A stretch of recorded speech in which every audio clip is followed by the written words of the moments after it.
Do we know that? We all go to the pyramids, we go see the Leaning Tower of Pisa. Someone said something very nicely. He said, we are actually appreciating a building that doesn't stand.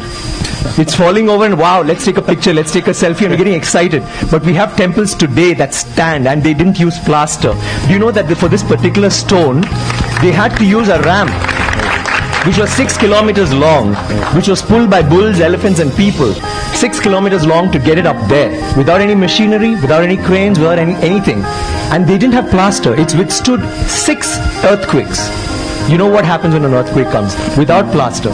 What they have done is they have an outer wall, then inside that they have a corridor of 6 feet, which is an open, just a corridor, and then they have another structure inside which goes all the way to the top, which is why they can withstand earthquakes, which is why they stood so long. So these are all things that we need to know about. This particular king has built 5,000 dams in his time, and he's made a water management ministry in that time. He's had elections for the village leaders. He's asked them to name cities after women. Why should it only be men? Why can't it be named after queen? And they've had hospitals, free hospitals, and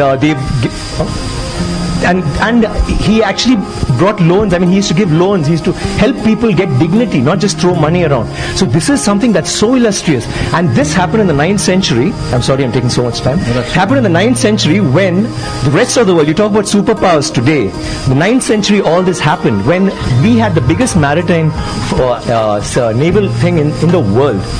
And it went all the way to Bali, all the way to Malaysia, and went till we sent emissaries to China.